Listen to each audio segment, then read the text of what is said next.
Hi అండి. నేను మీ doctor ఖుద్బుద్దీన్ Ali, me I డాక్టర్‌ని. రెగ్యులర్‌గా చేసే హెల్త్ కేర్ అప్డేట్ వీడియోస్‌తో పాటుగా కరెంట్ బర్నింగ్ ఇష్యూస్, మెడికల్ కమ్యూనిటీలో ఉండే ఇష్యూస్ గురించి మాట్లాడుతూ ఉంటాను. ఈరోజు నేను డిస్కస్ చేసేది ఏంటి అంటే, పెరేనియల్‌గా అంటే ఎప్పుడు సాగదీస్తూ ఉన్న ఒక ప్రాబ్లమ్ మన మెడికల్ కమ్యూనిటీలో. అదే మన జూనియర్ డాక్టర్స్‌కు ఇచ్చే స్టైఫండ్ విషయం. మేము ఉమ్మడి ఆంధ్రప్రదేశ్‌లో జూనియర్ డాక్టర్స్ అసోసియేషన్ యాప్జుడా అనేవాళ్ళు.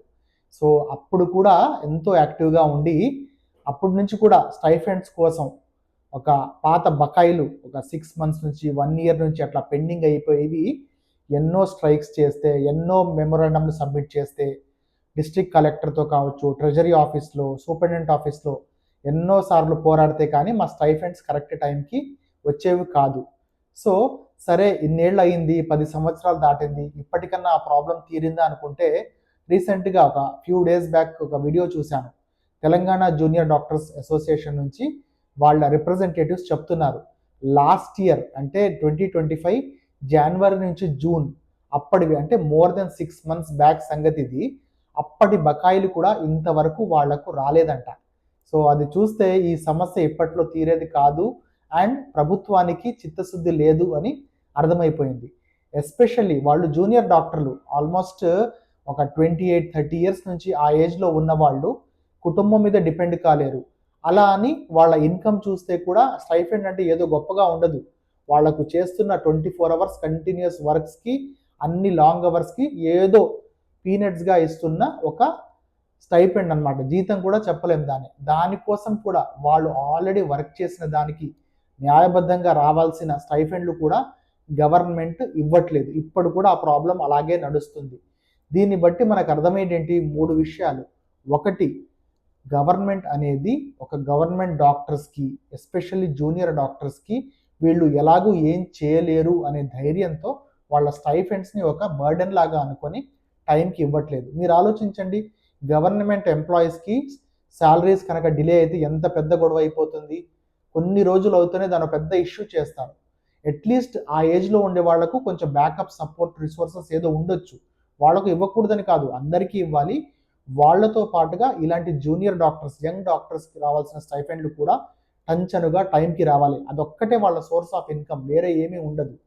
రెండో విషయం, గవర్నమెంట్ ఎప్పుడు కూడా గవర్నమెంట్ హాస్పిటల్స్‌లో ఉండే ఫెసిలిటీస్‌ని ఒక మనకు బిజినెస్ యాంగిల్‌లో చూస్తూ ఉంటుందన్నమాట. ఇంత కోట్లు ఇన్వెస్ట్ చేస్తే మనకు దానివల్ల ఎంత లాభం అనే మైండ్ సెట్ ఉన్నంత వరకు బాగుపడదు. ప్రైవేట్ హాస్పిటల్స్ ఎక్కువైపోయి, బిల్స్ ఎక్కువై, కార్పొరేట్ హాస్పిటల్స్ దోచుకుంటున్నారు అంటారు. గవర్నమెంట్ హాస్పిటల్స్‌లో కనుక మౌలిక సదుపాయాలు, బేసిక్ ఫెసిలిటీస్ మంచి స్టాండర్డ్‌లో ఉంటే ఇంతవరకు అవసరం రాదు. యెస్, మనలాంటి 150 కోట్ల జనాభా ఉండే పెద్ద దేశానికి అన్ని ఫెసిలిటీస్ గవర్నమెంట్ హాస్పిటల్స్‌లో ఉండాలి అనుకోవడం అత్యాశే. ఖచ్చితంగా నేను ఒప్పుకుంటా.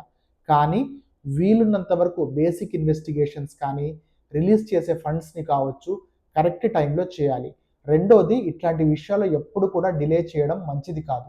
మూడో విషయం, చాలామంది చెప్తుంటారు సరైన టైంలో మన డాక్టర్స్ రూరల్ ఏరియాస్‌లో పని చేయట్లేదు. ఎంతసేపు సిటీలో కావాలి వీళ్ళకు ఉద్యోగాలని. ఇది ఖచ్చితంగా పెద్ద తప్పు. చాలామంది డాక్టర్స్ గవర్నమెంట్ జాబ్స్ కోసం వెయిట్ చేస్తున్నారు. వెళ్ళడానికి రెడీగా ఉన్నారు. ఒకటే ఒక షరతు ఏంటి అంటే, వీళ్ళందరూ కూడా కాంట్రాక్ట్ బేసిస్ మీద ఒక ఏడాదికి, 2 ఏళ్లకు మాత్రమే ఆ జాబ్స్ ఇవ్వాలని చూస్తున్నారు. దీనివల్ల ఏమవుతుంది, 1 ఆర్ 2 ఇయర్స్ ఒక డాక్టర్ అక్కడ వెళ్ళి చేస్తే అక్కడి స్థితిగతులు తెలుసుకుంటారు. 1 ఇయర్ చేస్తారు. వాళ్ళకు కూడా స్టైఫండ్స్ లాగానే సాలరీస్ సరిగ్గా రావు.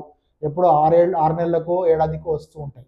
కానీ మళ్ళీ 2 ఏళ్లకు మళ్ళీ వేరే ప్లేస్‌కి ట్రాన్స్‌ఫరో లేదా జాబ్ తీసేస్తే వాళ్ళు వాళ్ళ ఫ్యామిలీతో కనుక వెళ్ళినట్లయితే వాళ్ళ ఫ్యామిలీకి, పిల్లలకి స్కూల్స్, ఎడ్యుకేషన్, ఒక వర్క్ పరంగా అన్ని కష్టాలుంటాయి.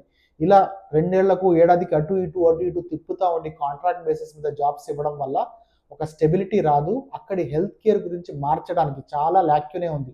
అవి చేయడానికి ఉండదు.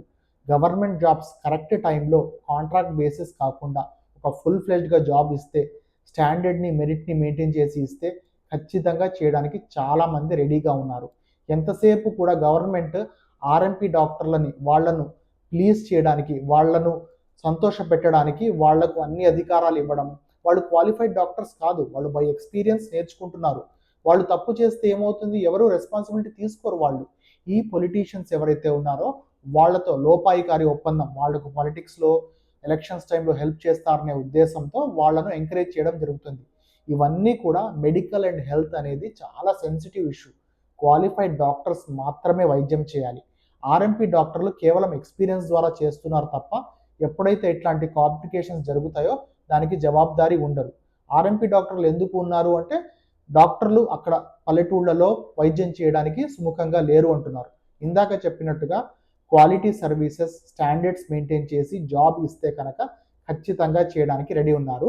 మన హెచ్ఆర్డిఏ తరపు నుంచి ఎన్నోసార్లు ఇట్లాంటి దొంగ డాక్టర్ల మీద, క్వాక్స్ మీద, అనుమతి లేని వైద్యశాలల మీద దాడి జరుగుతున్నా కూడా ప్రభుత్వ అధికారుల అండదండలతో, పొలిటీషియన్స్ అండదండలతో వాళ్ళు నడుపుతున్నారు. సో ప్రభుత్వ ఆరోగ్యం మీద, ప్రజల ఆరోగ్యం మీద ప్రభుత్వానికి చిత్తశుద్ధి ఉంటే కనుక ఇవన్నీ లోటుపాట్లను సరిచేసుకొని ముఖ్యంగా ఇప్పుడు జరుగుతున్న burning topic, main topic junior doctors యొక్క స్టైపెండ్స్ని ఇమ్మీడియట్గా బకాయిలన్నీ కూడా చెల్లిస్తూ రెగ్యులర్గా వాళ్లకు పెరగాల్సిన ఏడాదికి ఇంత అనే మాట ఏదైతే ఇచ్చారో అవన్నీ నిలబెట్టుకుంటూ చేయాలి. And long live junior doctors association. Thank you.